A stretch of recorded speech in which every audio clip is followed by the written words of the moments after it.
off. My name is Lori Carey, and I am the founder of We Connect the Dots. And this is our volunteer orientation call. And we really appreciate you guys taking the time out of your busy days to come and join us. And we really appreciate you supporting us through volunteering. So welcome, everyone. So our mission is really to these three keywords. It's to inspire, inform, and educate students about the opportunities and careers in science, technology, engineering, arts, and math. And we do that through collaborative efforts with the government, educators, with students, and with the industry. But it's important that you understand why we're doing what we're doing. And so this video is a documentary that was just released in this past September by the National Geographic, and it highlights some of the opportunity divide or digital divide that's happening out there with schools who have and schools who have not. One of the schools that we work with in our organization in Darby, Pennsylvania, they're in this video and highlighted in here. So it's a great example of our work that we do, and I think it's important for our volunteers to understand why we're doing this. The way that our robots work is we have code on a laptop that we can then download onto the brain of the robot here. Today in school, I don't think I will use a computer at all. Our hopes for the future are very technology dependent. Not having internet has been difficult because most everything is internet based, so there's a lot more stress on the students to find a way to actually do their homework. It's just exciting knowing that I'm going to go to college, like my dream is coming true. We grew up living poor. We want to see what it's like to have a chance. So that video is available online. It is an hour-long documentary. Highly recommend that you take the time to watch it if you have a chance. You can search National Geographic without a net, and you can find the full version of that video. And it really does give the message that we're looking to share with our volunteers and anyone who works for the organization about why we're doing what we're doing. There's many students out there that want to be involved in these immersive experience programs, but they don't have the opportunity to because their school districts either can't afford to do it or they don't have the resources in their community to do it. And so as an organization, we offer these programs to every student. Now, we don't put kids in buckets, meaning that we don't just do girls and we don't just do boys. We do every student. And we create an environment where we have a balance of gender balance between boys and girls, as well as a socioeconomic balance between schools who have and schools have not. We believe if you put a bunch of poor kids in a room together, you're not teaching them anything. But if you put kids who have from communities who can afford with kids who can't, it's an amazing experience that you end up seeing and what these kids can produce together. And we really need to start doing more of those kind of efforts. And so we're really bounded in that philosophy. And see, these pillars that are on the screen right now are really pillars to show what we do as an organization and where our focus is. So it's about student engagement, collaboration, creative exploration, and then student-centered outcomes. Now I'm going to get into a little bit of detail about each of these, what each of these are. This picture is taken from Times Square from a program that we do each year in the city. This year we'll be doing it in Long Island, but in the past we've been doing this program in New York City for 10 days. It's called our Creating STEAM program. It's a really exciting program, and this is we take a field trip over to the Microsoft store so the kids can get an exposure and experience to the flagship store, which is a really cool store, and it gets them out of the facilities that we're in all day. So student-centered outcomes, this is a picture of two of our students that are what we call our community ambassador students. These are students that have participated in our programs in the past as participants and then sign up to be community ambassadors. And a community ambassador is a student who is donating their time probably on average about 100 hours a year. And this is all community service that they do. They run the organization. They're either doing program management, they're doing program development, curriculum development, they're teaching. In this scenario, these two students are teaching. They're teaching HTML to a large group of students, about 64 kids in that room. And this gentleman to the left, Alex, who's now is a college student and going after a computer science and engineering degree. And the student on the right is Vincent, and he's been with us since I think our first program that we delivered in the city in 2014. And Vincent is now his first year of college, And this is a shot from last year's program where they were delivering and teaching HTML and curriculum that they developed in collaboration with industry experts and with our team, and then had the opportunity to actually teach in front of these students. When you give them an opportunity to lead in these situations, these kids are transformed. So we have seen Vincent on the right is a great example of this. Is a kid who probably never left his room and was in front of his computer constantly.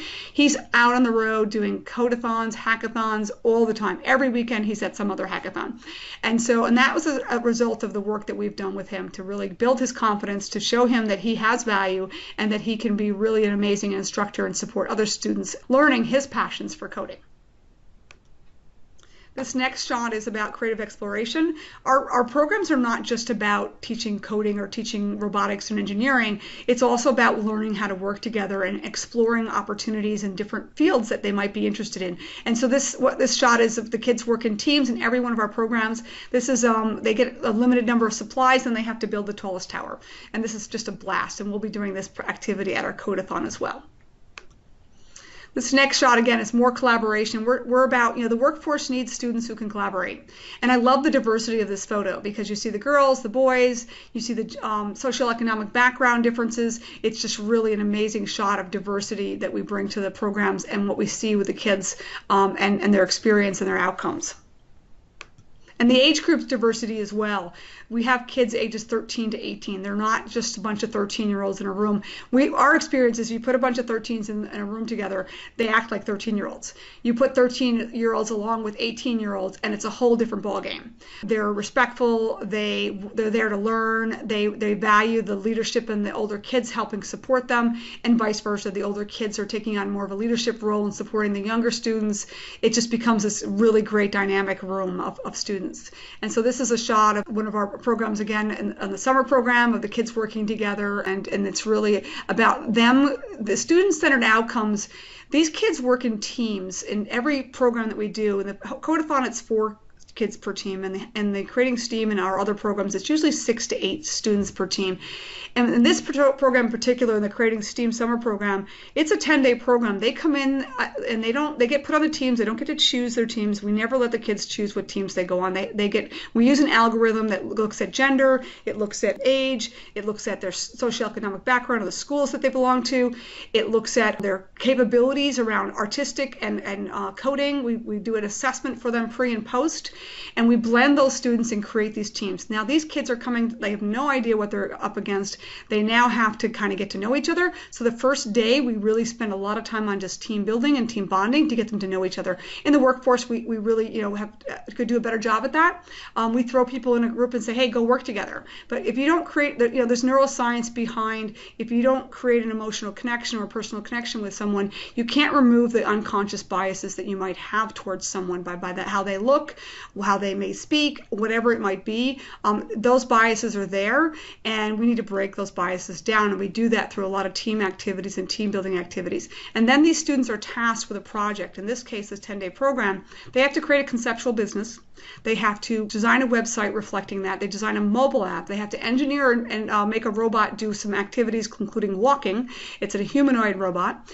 They have to create a 2 to 3 minute marketing video, and they do all this, and then they have to present a live 15-minute presentation, or 8-minute presentation in front of the room with their marketing video and everything intertwined. And each student has to take on a different role in the team, and they share what role they played and what contribution they made, and then they show their projects. And their projects are absolutely amazing. And you can go on our Facebook Live and watch the live videos from all of our programs. We stream everything live, so you can see what these kids are producing. So this is an example of, when they're finished working on a project, it's theirs. They own it. These are the skills we focus on the right side and the color-coded. It's really about synthesizing information, problem-solving skills, critical thinking skills, and then solid communication skills. That's where our focus of our programs are. It's about developing those skills. Okay, so this next video, this is the Code-A-Thon video. And it's on our website. You can watch it there. But I'm going to just zip up on here and watch a specific piece of. You get immersed into coding. You have 48 hours, you do nothing but code. But because you're doing it with other people, there's a certain camaraderie that comes with that. It's not just about coding, it's also about learning to work with teams, learning how to work with other people. I'm not much of a person that likes to work in group projects, but it's actually working out really well because I have a group that works well. We work well with each other, and I don't really have experiences like that. that in school. So it's nice to be in a group where everybody works and everybody does their part. Well, before this at school, we'd code games and stuff for fun and for a class called Science Research. I've learned a lot. All 4 of our group members, we're all taking things into our own hands. If there's a question, we'll all ask each other, and then we'll come with an answer. We're trying to give validity to different types of charities and make sure that the money that comes to charities goes to where it's supposed to be. It's really fun. Like I've never known Rocky before in my life, but like we're almost like best friends now. I learned a lot more than I thought I would. It was the mind mapping thing that we did to get to know each other, so it made it a lot more fun and easier to meet people. I'm very shy, so this helps me a lot, I guess, because I've never approached people as in doing something like that before. I'm a student ambassador, so this is my 3rd event with We Connect the Dots. I saw how Lori taught like the students to connect science, technology, especially my favorite, math, and like engineering, and all these cool aspects together. And I thought that was very important, especially as a future educator. So I decided that I wanted to do something like that, and I like continue doing it. So that's why I'm here. Why are we doing this? Well, there's 62 million new IT jobs out there, and we really don't have we don't have the resources to fill those roles. That's a big problem for us. And so, we focus on both the left and right side of the brain, and really getting kids to see how you can blend and kind of really work both sides of the brain with creativity and as well as with analytical thinking. So it's really showing students that there are all different ways to apply your skill sets and your interests in today's world. I love, we've got some amazing stories of students who've come to us that were really not sure they could take their art and use it as a career, and learning digital or graphic designs today with website building. You can get a really incredible job and do what you love doing, doing artistic design and work like that. So it's really showing kids that. And these are just some of the highlighted programs and things that we teach. We're pretty strong Microsoft focused from a workforce development purpose and programs. So all of our CAP students get trained on all the resources because Microsoft offers us all that stuff free because we're not for profit. And so they learn how to manage the systems and use the systems, and they can go get jobs, part-time jobs to help pay for college, or really add that to their portfolio for college career and career development. And Unity is another piece that we teach for game design, and of course the mind mapping piece in Java and all the coding aspects. They learn how to use Skype for Business. They're on these calls on a regular basis. If they're a CAP student, they all participate in these conference calls. Learning how to participate in a conference call is a really important skill set, and learning how to lead one. So they lead the conference calls. I'm actually going down to DC in Pennsylvania the next couple weeks. We're expanding our CAP program down to those 2 locations, and those students will now come on board and work collaboratively with our students in New York. So it's exciting for us to see that expansion. Again, this is a shot of our humanoid robots. We've invested in those robots. They're really cool. They're probably about a foot tall or so, and they are skeletal humanoid robots, so kids can see the servos, the wiring, everything it takes to run that robot. They learn how to repair them, to run them, to code them. It's all using Linux, so they learn Linux operating system and command line coding, and it's just a lot of fun. And so these are some of the types of things that we do. We have a great cybersecurity program that we've been delivering for the past 2 years, and we're expanding on that this year. At the Code-A-Thon, the Department of Homeland Security is going to be coming in. We're going to be broadcasting that session that we're doing with the students live with them, with the DHS team here in Westbury. And we'll be working with them collaboratively on an expanded program in this coming year, in 2018, to do a competitive competition where the kids will go into a virtualized environment, learn real cybersecurity skills and competencies for career paths. Cybersecurity is the fastest growing career field in the IT world today. The students all work in our Yammer community. We have a Yammer platform that we use. We have about 1,300 students and industry experts and teachers in that community, and it's growing constantly. Every time we do a program, we add more and more students. So this is a way for them to connect and communicate with us afterwards. A lot of programs or organizations like ours will do programs, but then after the program's done, the kids go by, see ya, it's been fun. We don't do that. We stay with them, and this is how we do that. We want to know where they end up in college. How do we measure what we're doing and is it impacting these students to go into these careers? How do we support their success ongoing? And so in this community, they can chat with people they heard from speakers. Maybe they had heard a presenter at one of our events and they want to ask them more questions about what they do for a living. They can do that. They can post questions in here about jobs, careers, resume building, coding skills, competencies around Unity, whatever they'd like to ask. And they know that they're going to get a response from an industry expert or somebody who knows how to guide them to the right place, maybe out of our community, on the internet, or wherever it may be. Our outcomes are not just for students, but for teachers in the community itself. And I've talked pretty much about the students and the outcomes that they get, but for teachers, this is an amazing opportunity for them to learn through our programs on how we teach and how our model works and how they can bring those competencies back to their classrooms. As far as the community impact, we look at Darby, Pennsylvania, for example. That community really had no resources or access to these types of programs. Now that we've brought this program to them, they now have students who are experiencing this, and they're starting their own programs. We're doing a CAP program down there, and now this diverse community has resources and access to something that their school wouldn't traditionally be able to afford. And that's happening in Ohio this year as well, which is really exciting for us to see that growth in Ohio. Talk a little bit about our future. I'll pause there for questions. Is there a question? Okay. No, I was just saying, woo, go Ohio. Yes, sir? Oh, Doug. Hi, Doug. Yeah, so we're excited about having Ohio with us this year and the work that we're doing there, and we can't wait to see that expansion and have them do a CAP program and to continue to do the Code-A-Thon and other programs coming. So our Stream Center is something we're working towards developing. This is a concept that we had from the day the organization started, which is about 5 years ago. And having a location where we can run our programs and create an immersive environment, a model that might be something that we can replicate in other areas, like, for example, in Darby, PA, or in Sandusky, Ohio, where this facility is a place that helps school districts bring these innovative and immersive programs to them without having the cost or burden to deliver them. And this is, again, a design that'll allow us to really expand our presence and to make an impact in the communities that need us most. So a little bit about the two organizations. So if you're not aware, We Connect the Dots is 5 years old, about 3 years ago, and I started the organization while I worked at Microsoft. And about 3 years ago, I retired from Microsoft and started doing this full time, and developed a for-profit organization to really help support the not-for-profit. And it's called Lori Carey Consulting because when I first started, I had no idea what we were going to do, but I said we're going to do something that helps us generate revenue so that we can fund our programs in the not-for-profit. And so this organization solely exists to fund the not-for-profit.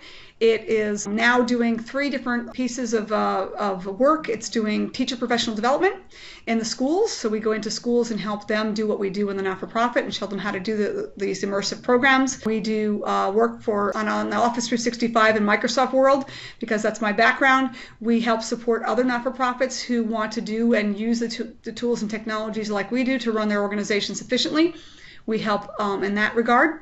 And the last piece that we do is we do professional coaching. So we do brain-based neuroscience, research-based coaching programs for teachers and corporations. So this is a little bit about Lori Carey Consulting. I'm not going to read the slides. I'll just, kind of what I just said is really what we do. And we're looking to really utilize the space of the Stream Center to reimagine what education will look like in our Long Island regional community as a model, and then scale this and do it in other locations in markets that we're in around the U.S. Oops. This is really just a shot of the building and a kind of a layout of what the facility might look like. When we do for the past 5 years, we've been delivering our programs at the Microsoft Times Square facility, which is an amazing facility, and it has really the type of environment that's conducive for our programs.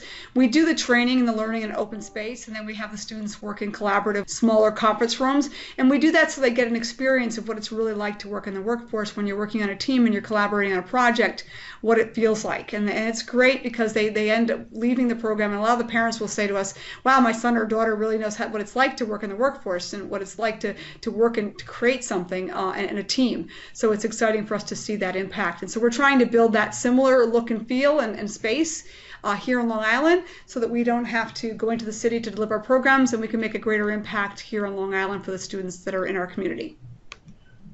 This is just kind of some images of what it might look like. How it's going to impact the students is really, allowing students to come into this space and do project-based learning, apprenticeships, workforce development programs, all of those things that we know we need our students to get involved in and to be successful in these, rural communities as well as the communities with underserved, areas. If you think about it, many times these school districts have to invest in technology that they only use 2 or 3 times a year. So in a facility like ours, they would be able to come in and use our equipment and not have to make those investments. And then our equipment will be used constantly, because that way it's not just used for just a couple times a year. And we have a grant cycle program that we're doing as well. You can learn more about this on our website, on our stream site. I'm going to go into our website in a minute to kind of show you some cool things, but I wanted to just get through this one piece. This is just an outline of all the programs that we do, just so you can see some of the things that we work on and we're working through. We're going to have a data center in this center as well, and this center will allow us to really kind of show kids what it's like to work in a data center and what a data center even looks like, and then a podcast room to do forecasts and broadcasts of topics on education and all the different teachings that we do in the facility, and also allow students to do podcasts, maybe reviewing education content or sharing some of their passions as well. This facility will not only support students, but also people that are returning to work, veterans, dislocated workers, out-of-school youth, and then disabilities. We have a lot of our students are on the autism spectrum. And the reason why they love our programs because they're very hands-on. We've got amazing stories on our website around some of the work that we've done on the autism in that world with students who are autistic. The workforce development programs are growing. We did an amazing workforce program down in Charlotte, North Carolina this past summer, and we're working on finding grants and funding to replicate that here in New York and in other locations across the U.S. When we think about what we do and how we teach students, it's giving them real-world application, and some of the things that we're going to be focusing on in the center will be a help desk training opportunity, and also customer service training around like help desk pieces of it, like CRM, and using that so that students will have an experience of what it's like to work at a help desk and what customer service skills they need to do that. And these are kind of the tiers that we take them through where they're then become an in-demand employee. What are the things that are coming next for us? We're working on a data science program, we're expanding our cybersecurity program, and doing more software engineering concepts. We have curriculum for K through 12 to help school districts to take some of the concepts and the programs that we do into the classroom, looking to help them through coaching and facilitating and teaching them how to be those facilitators in the classroom. We believe that teachers need to shift to be more coaches and more facilitators in the classroom, and because our teaching is changing, right? Kids can find all the information they need on the internet. Now we need to teach the teachers how to help support them in that discovery and that exploration of that content. Here's some of our supporters in the past. We have more. This slide is not updated or current with some of the Code-A-Thon sponsors, but we've had some great resources, and these are some of the sponsors that we're hoping to bring into the Stream Center to support us and to help us continue to develop. We're focused on community, if you can see from that map. And I'm going to show you another map in a minute here that kind of expands from there, but that's where we're located in Long Island. It's really kind of dead center of the island, which is great because that gives us a great breadth of impact across the Long Island area. And this is kind of some estimates of metrics we believe that'll happen by having these centers. Is about 20,000 students per year coming in, about 5,000 teachers per year, job creation, and really partnerships with government and industry. And we've had some great partnerships this year with the PTA Association, the School Board Association, the Superintendents Association, and we're going to expand on that in the other states that we're in as well. So that's that piece. And this next piece I wanted to get into was to really talk about the volunteer registration and engagement flow so that you have an understanding. And then I'm going to step out and go to the website just to share some really cool impact results for you guys so you can see what we're doing.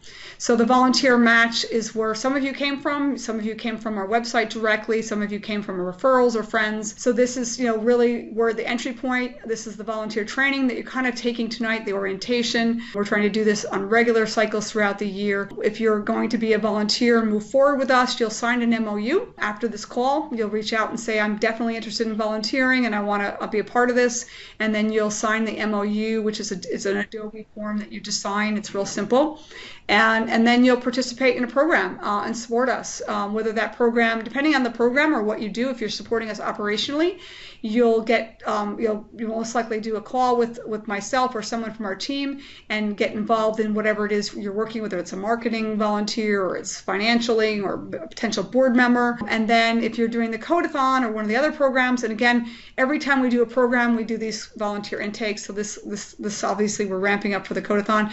Tomorrow night, if you're a mentor, there's a call tomorrow night, and we're going to be going through the actual content that's going to be taught for the students, the HTML content, and what they'll be learning, and what it means to be a mentor. And so that's a very specific training that is for mentors who are going to be working with us during the Code-A-Thon. If you're just going to be a general volunteer and come and support us, this training is really all you need. And then we'll get you, when you come on your shift for the Code-A-Thon, we'll help you get involved in supporting us while you're there. Again, here's just some highlights of roles that you might want to be involved in, working with us either from a remote perspective and helping us grow the organization in some operational aspect, communicating out to schools and helping us through marketing, supporting us on our Yammer collaboration and being a community manager in that space, helping us again with just operational pieces and things, coordinating volunteers, student teams support, and just in general, overall volunteering and different activities.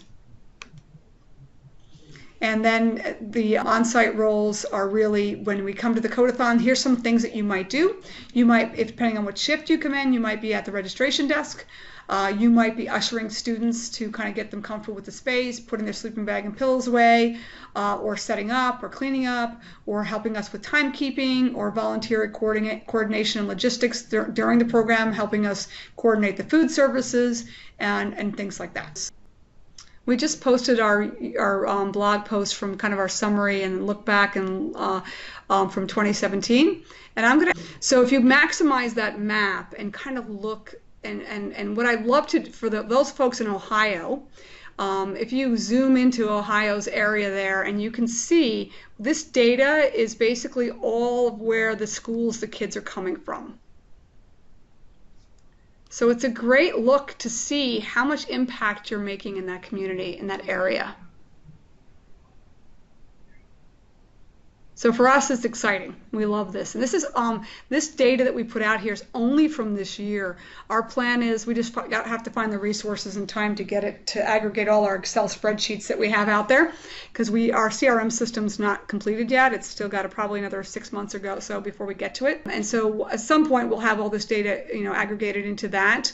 But for now, we have a bunch of spreadsheets out there, and we're going to ask for a volunteer to help us take and aggregate all that information and create some layers in this map so we can see the progression of our impact. So it's based on programs, the years that we did the work. So this is just 2017's data impact for the organization. So if you go over to New York and you look at New York, this is where it's kind of, for me, it's mind-boggling. I look at how far up into New York some of the students have participated in our programs, and we do a discovery day in spring, and that's what that data represents. All the students that are up in Rochester and those areas, those school districts actually bust their kids down to come to our program in New York City. So that was really exciting for us.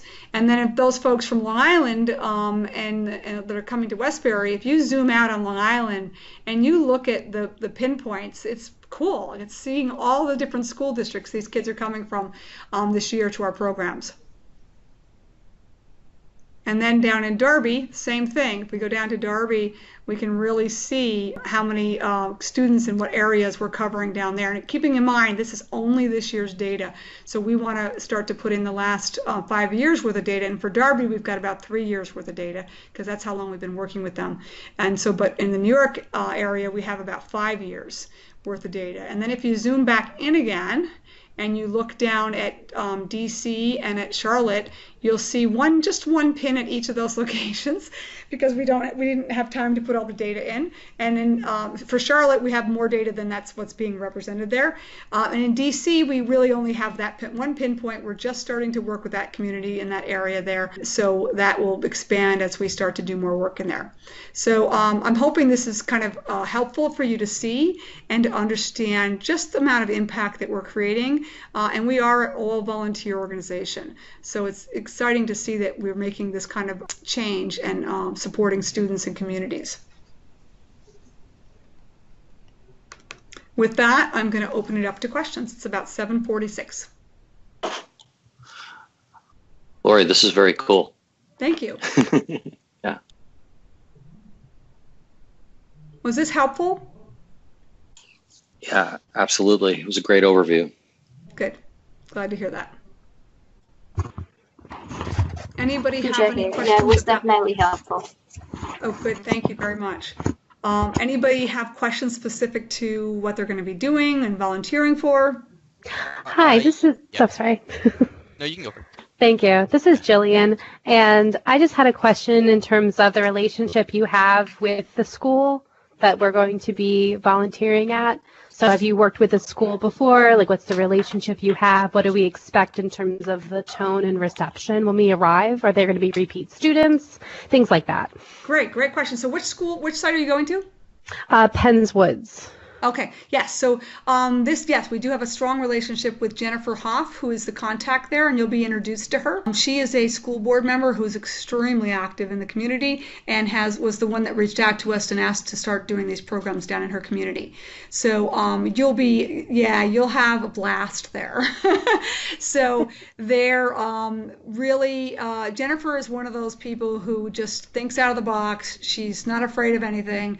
So this is her third year doing this program, so she's very much she leads this program, and you'll have a lot, like, I can't tell you, you'll have a lot of fun. That's very good to hear. Thank you. Yes. As far as repeat kids, definitely. In Derby, you will. In New York and in Derby, there'll be repeat kids. In Ohio, of course, this is their first year, so they won't have repeat kids. And so what we're doing this year is we have an advanced programming for the repeat kids. So we'll actually, in Westbury and in Derby, we're going to have 2 training sessions going on at the same time. And the kids who are doing the advanced web development, and we're trying to make sure we've got some scaffolding happening between what they already know from the last time they were there until this program, so that next year, for example, when Ohio does this again, they'll have now curriculum for those kids returning, that they'll do advanced, so we're developing this year, and we're developing that in partnership with Microsoft and Adobe resources who volunteered to do that, because their world is mobile application and web development, and so we wanted to give kids an exposure to that. So we were originally going to do mobile application development, but we kind of swayed away from it and decided to just do advanced web development, and that just came down to logistics and complexity within Apple and with Android. And next year that's going to get better. So we'll next year probably bring in more mobile application development than this year. It's more focused on advanced web development, which corresponds and relates to to mobile app development as well. The kids are going to be learning React, and that's the tool they're going to learn to use. And they'll learn some more advanced JavaScript capabilities through that, and they'll all get a book, and so each of the students will get a digital copy of that. Awesome. Did I answer all your questions? Lori, Yes. I got a question. In regards to the programming languages that are used, it seems like they're all based off of being able to create web pages currently. If in the advanced program you're going to have some different kind of approaches to help the second year and further on students to further their education and their interest in programming in general, will that include different languages such as C++, C#, stuff like that? or maybe even maybe a little bit simpler languages like macros or user forms within Microsoft Excel? They're going to learn how to connect to databases with using JavaScript. Okay. So we're gonna focus on JavaScript for this year. Again, that's going to change next year when some things in the industry change for us as far as the mobile application development goes. As a team, we just decided to hold off on that and stay where we know we can be successful. With students, you have to be really careful that we don't want to be stumbling with anything that's got like challenges, because you only have 48 hours. You don't have a lot of time, and so we'll give the kids some advanced skills, and we always give the kids, okay, here's where you can go learn more until you come back next year. Right, and then there's other programs that you can participate in, and that we want to kind of keep the momentum that we've created going. Exposure, if nothing else, helps them at least maybe help with their interest in these areas, and maybe exposure to some of these languages, even if it isn't a very easy level, might help see if they want to go into computer science programming, stuff like that, in college or not. Yep. So that's the agenda. Okay, I understand. Gotcha. Oh, Lori, Yes. Pooja here. Yeah.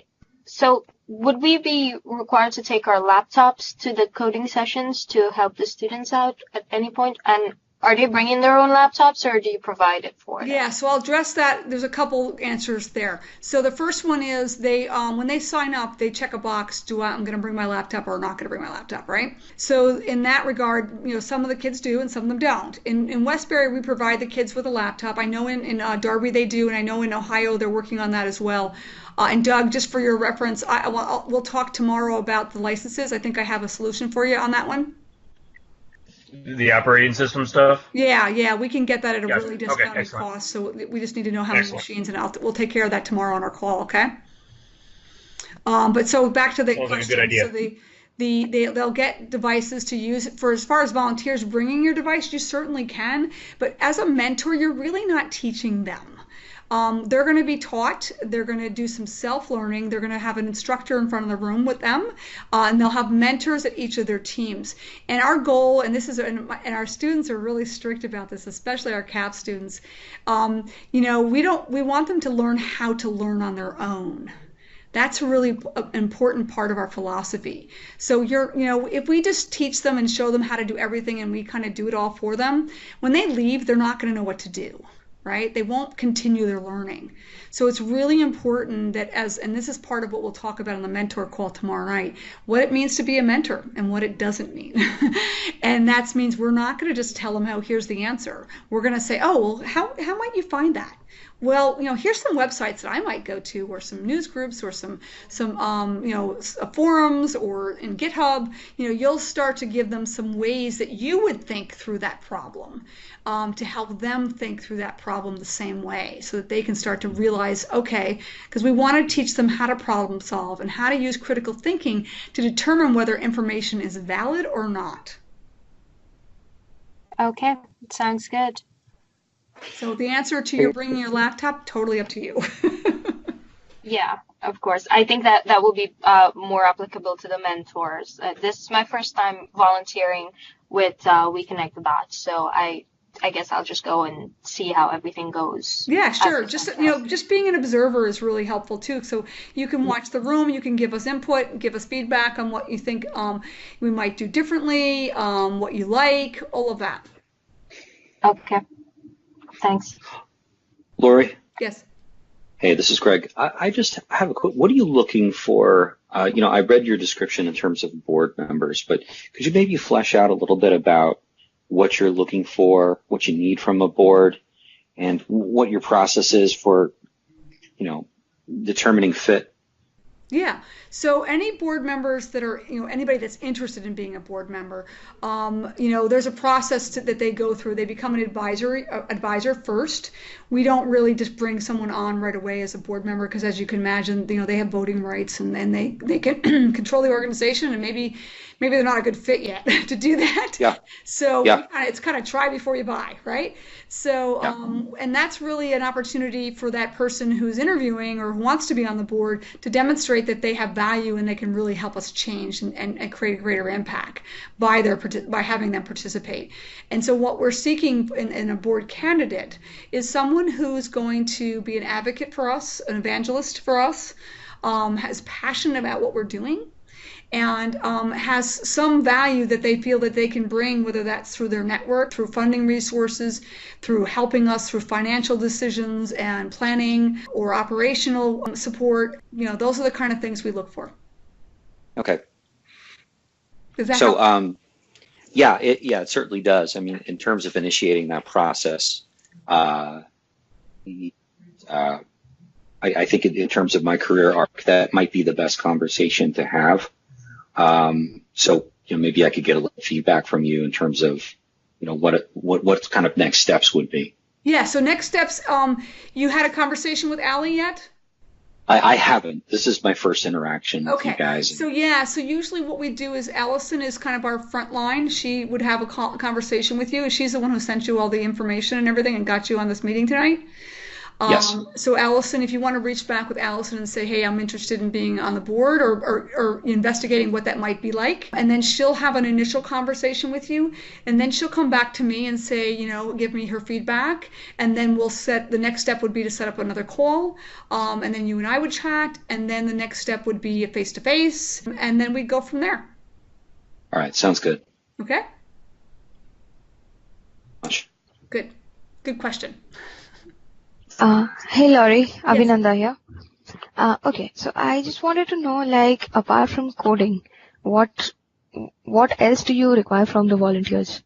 I am not much into coding, but still I would like to, attend and participate and kind of help if there is something. Yeah, so it depends on what shift you're signed up for. So if you're signing up for the setup shift, you can certainly help us get ready and get started and get ready for the kids to come, because we definitely need help with that. And then there's, tasks and things that need to get done throughout the time that we're with the kids, getting lunch ready, getting activities ready, supporting us during the activities when they're doing some of these, tower building and unlock the box. There's lots of activities that they do where we're going to need people to, be there to help support and get things organized and get the kids kind of rallied. Again, dinner time, lunchtime, breakfast, and then cleanup and getting ready for the presentation and getting ready for the parents coming in, helping greet the parents when they come in the door, helping our judges get set up and ready to support us in that respect. Yeah, so there's all kinds of things that you'll be able to do. And again, it all depends on if you're coming for the whole weekend, like Saturday, Friday, and Saturday and Sunday, or if you're coming just Sunday or coming just Saturday or just coming Friday night.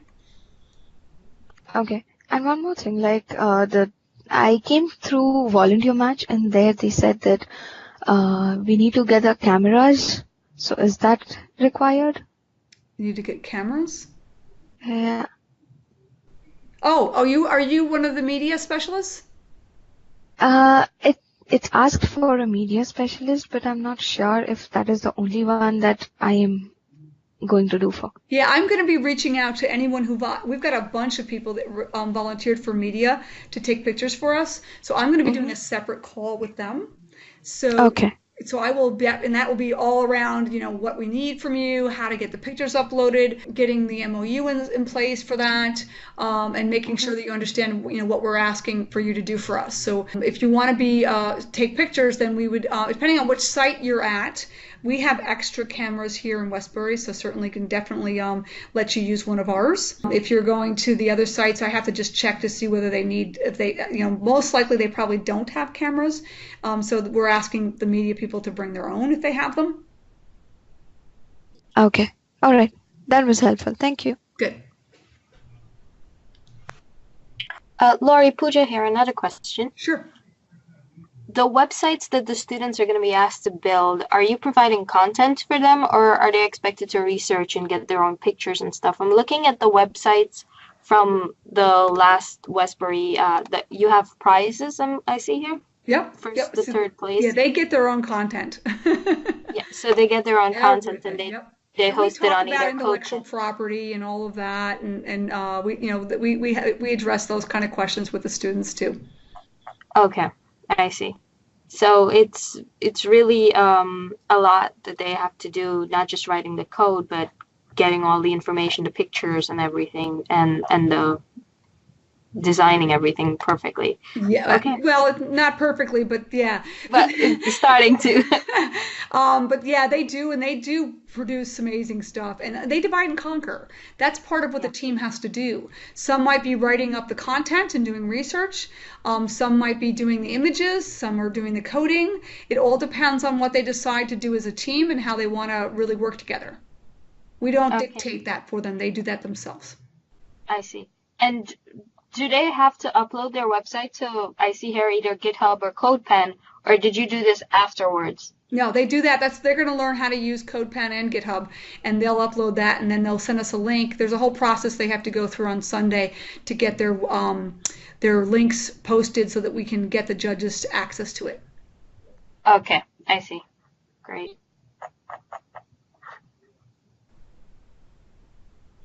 All right, it's 8:01. I want to be respectful of everyone's time. Is there any additional questions? Yeah, just one more question. I filled out your volunteer form on the website, and I clicked mentoring students, but I didn't get the email for the separate orientation for mentoring. So is there some way I can get that? Yes, could you do me a favor? Could you email Allison? Because you have her email address, correct? Uh-huh. Yeah, just say I need to get the invite for tomorrow night's call, and she'll make sure that she communicates that to me, and we'll get you on that call for tomorrow night. It's the same time. It's from 7. No, actually, it's from 8 to 9. Okay, and everything I need to know about mentoring is going to be there, right? Absolutely. Tomorrow night we're going to cover the whole conversation will be just about mentoring and actually covering the content that we're teaching too. Okay.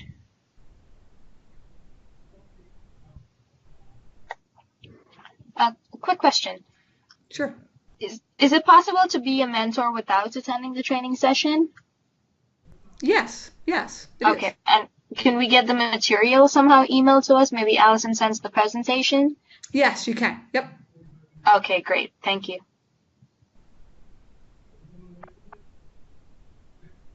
Now, so I'm going to close it with please email back Allison that you're confirming you're going to be volunteering, and then we will send you out an MOU that you'll sign to participate. That's your homework for when you finish the call. And those of you who are on the call who already have done that, please disregard. I'm going to drop off. Nice meeting you all. Nice meeting you, Lori. All right, thank you. Take care. Have a good night, everybody. Good night, Lori. Night, Lori. Thank you. Thanks. Yeah.